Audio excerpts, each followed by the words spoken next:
കർണാടകയുടെ ഹൃദയഭാഗത്താണ് ധർമ്മസ്ഥല സ്ഥിതി ചെയ്യുന്നത്. ആയിരക്കണക്കിന് ആളുകൾ ദിവസവും പ്രാർത്ഥിക്കാനും സമാധാനം തേടാനും തങ്ങളുടെ വേദനകൾ ദേവനായ മഞ്ജുനാഥന് സമർപ്പിക്കാനും വരുന്ന ഒരു പുണ്യഭൂമി. ഭക്തി, സംസ്കാരം, ചരിത്രം എന്നിവ സമന്വയിപ്പിക്കുന്ന ഒരു സ്ഥലമാണിത്. എന്നാൽ ആ ദിവ്യ നിശബ്ദതയ്ക്ക് പിന്നിൽ ഭയാനകമായ എന്തോ ഒന്നുണ്ടായിരുന്നു. 2 പതിറ്റാണ്ടിലേറെയായി പുണ്യഭൂമിയിൽ മറഞ്ഞിരിക്കുന്ന ഒരു സത്യം. 2024 ജൂണിൽ ധർമ്മസ്ഥലയിലെ ക്ഷേത്ര ഭരണസമിതിയിൽ ശുചീകരണ തൊഴിലാളിയായി ജോലി ചെയ്തിരുന്ന ഒരാൾ മുന്നോട്ട് വന്നു. പരാതിയുമായല്ല, ദേഷ്യവുമായല്ല, പക്ഷേ അസ്ഥികളുമായി. യഥാർത്ഥ മനുഷ്യ അസ്ഥികൂടങ്ങൾ ക്ഷേത്ര നഗരത്തിൽ നിന്ന് വെറും 4 കിലോമീറ്റർ അകലെയുള്ള ബാൽഗോഡുവിൽ നിന്ന് കുഴിച്ചെടുത്തു.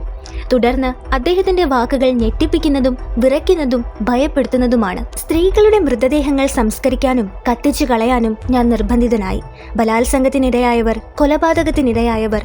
ഒരു ദളിത് സമുദായത്തിൽ നിന്നുള്ള ഈ മനുഷ്യൻ 1995 2014 ഇടയിൽ ഇവിടെ ജോലി ചെയ്തിരുന്നു. 100-ലധികം യുവതികളുടെയും പെൺകുട്ടികളുടെയും മൃതദേഹങ്ങൾ തനിക്ക് കൈമാറിയതായി അദ്ദേഹം അവകാശപ്പെടുന്നു. ചിലപ്പോൾ ഇവ കത്തിച്ചു, ചിലപ്പോൾ കുഴിച്ചിട്ടു. ശക്തരായ ക്ഷേത്ര അധികാരികളുമായി ബന്ധമുള്ള ആളുകൾ വധഭീഷണി മുഴക്കി. അദ്ദേഹം അത് വെറുതെ പറഞ്ഞതല്ല. ഫോട്ടോഗ്രാഫുകൾ, അസ്ഥികൾ, സ്ഥലങ്ങൾ എന്നിവ അദ്ദേഹം കാണിച്ചു. ഒരു കേസിൽ കല്ലേരിയിൽ നിന്നും ഒരു പെട്രോൾ ബാങ്കിനു സമീപം പാവാടയും അടിവസ്ത്രവും കാണാതെ പോയ യൂണിഫോം ധരിച്ചൊരു സ്കൂൾ വിദ്യാർത്ഥിനിയെ അയാൾ അടക്കം ചെയ്തു. പെൺകുട്ടിയിൽ കഴുത്ത് ഞെരിച്ച് കൊലപ്പെടുത്തിയതിൻ്റെയും ആക്രമണത്തിൻ്റെയും ലക്ഷണങ്ങൾ ഉണ്ടായിരുന്നു. മറ്റൊരിക്കൽ മുഖത്ത് ആസിഡ് ഒഴിച്ച് പത്രത്തിൽ പൊതിഞ്ഞ് ഡീസൽ ഒഴിച്ചൊരു സ്ത്രീയുടെ മൃതദേഹം കത്തിക്കാൻ അവർ ആവശ്യപ്പെട്ടു. ഇത്രയും വർഷമായി അദ്ദേഹം എന്തിനാണ് മൗനം പാലിച്ചത്? കാരണം അദ്ദേഹത്തെ ഭീഷണിപ്പെടുത്തിയിരുന്നു. മറ്റുള്ളവരെ പോലെ ഞങ്ങൾ നിങ്ങളെയും കഷ്ണങ്ങളാക്കും, അദ്ദേഹത്തിൻ്റെ സൂപ്പർവൈസർമാർ അദ്ദേഹത്തോട് പറഞ്ഞു. എന്നാൽ 2014 ഡിസംബറിൽ അദ്ദേഹത്തെ തകർത്തൊന്ന് സംഭവിച്ചു. സ്വന്തം കുടുംബത്തിലെ ഒരു പ്രായപൂർത്തിയാകാത്ത പെൺകുട്ടിയെ അതേ സർക്കിളിൽ നിന്നുള്ള ഒരാൾ ആക്രമിച്ചതായി ആരോപിക്കപ്പെടുന്നു. അതിനുശേഷം അദ്ദേഹം ഓടിപ്പോയി.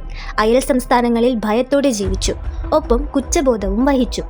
ഒടുവിൽ 2024 ജൂണിൽ അദ്ദേഹം തിരിച്ചെത്തി. അദ്ദേഹം ഒരു പരാതി നൽകി. തൻ്റെ ആധാർ കാർഡ്, പഴയ ജീവനക്കാരുടെ ID, എല്ലാറ്റിനുമുപരി കുഴിച്ചെടുത്ത അസ്ഥികൂടങ്ങളുടെ ഫോട്ടോ തെളിവ് എന്നിവ സമർപ്പിച്ചു. ജൂലൈ 13 അദ്ദേഹം കോടതിയിൽ ഹാജരായി. സുരക്ഷയ്ക്കായി പൂർണ്ണമായും മൂടുപടം ധരിച്ച് ആൾ വന്നു.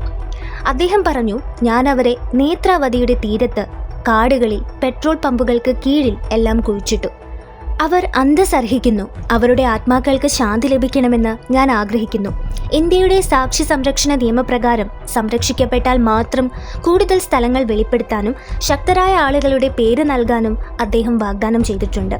ചില കുറ്റവാളികൾക്ക് ക്ഷേത്ര ഭരണകൂടവുമായി ആഴത്തിലുള്ള ബന്ധമുണ്ടായിരുന്നു. 2025 ജൂലൈ 4 മുതൽ ഒരു FIR രജിസ്റ്റർ ചെയ്തിട്ടുണ്ട്. മനുഷ്യാവകാശ പ്രവർത്തകരും അഭിഭാഷകരും ദുഃഖിതരായ കുടുംബങ്ങളും വിരമിച്ച ജഡ്ജിയുടെ മേൽനോട്ടത്തിൽ ഒരു SIT ആവശ്യപ്പെടുന്നു, അതായത് ഒരു പ്രത്യേക അന്വേഷണ സംഘം. അവർ ആഗ്രഹിക്കുന്നത് ADGP തലത്തിലുള്ള ഒരു ഉന്നത പോലീസ് ഉദ്യോഗസ്ഥൻ നേതൃത്വം നൽകണമെന്നാണ്. അതോടൊപ്പം പൂർണ്ണ ഫോറൻസിക് DNA അന്വേഷണങ്ങൾ ഉണ്ടാകണമെന്നും പ്രതി എത്ര ശക്തനായാലും അറസ്റ്റ്, ചോദ്യം ചെയ്യൽ എന്നിവ ഉണ്ടാകണമെന്നുമാണ്. ഇതുമായി ബന്ധപ്പെട്ട നിരവധി കഥകളിൽ 2003 കാണാതായ മെഡിക്കൽ വിദ്യാർത്ഥിനിയായ അനന്യ ഭട്ടും ഉൾപ്പെടുന്നു. CBIയിൽ നിന്ന് വിരമിച്ച സ്റ്റെനോഗ്രാഫറായ അവരുടെ അമ്മ സുജാത ഈ ജൂലൈയിൽ പുതിയ പരാതി നൽകി. ഇരകളിൽ ഒരാളായി അനന്യ ഉണ്ടാകാമെന്ന് അവർ വിശ്വസിക്കുന്നു. തൻ്റെ മുൻ പരാതികൾ പോലീസ് തള്ളിക്കളഞ്ഞതായി സുജാത പറയുന്നു. ക്ഷേത്രം കൈകാര്യം ചെയ്യുന്ന വീരേന്ദ്ര ഹെഗ്ഡെ, അദ്ദേഹത്തിൻ്റെ സഹോദരൻ തുടങ്ങിയ ഉന്നത ഉദ്യോഗസ്ഥർ പോലും തന്നെ അധിക്ഷേപിച്ചുവെന്ന് അവർ അവകാശപ്പെടുന്നു. നുണപരിശോധന നടത്താൻ അവർ തയ്യാറാണ്. ക്ഷേത്ര മേധാവികളെയും അത് ചെയ്യാൻ അവർ വെല്ലുവിളിക്കുന്നു. ഇത് ഒറ്റപ്പെട്ട ഒരു സംഭവമല്ല.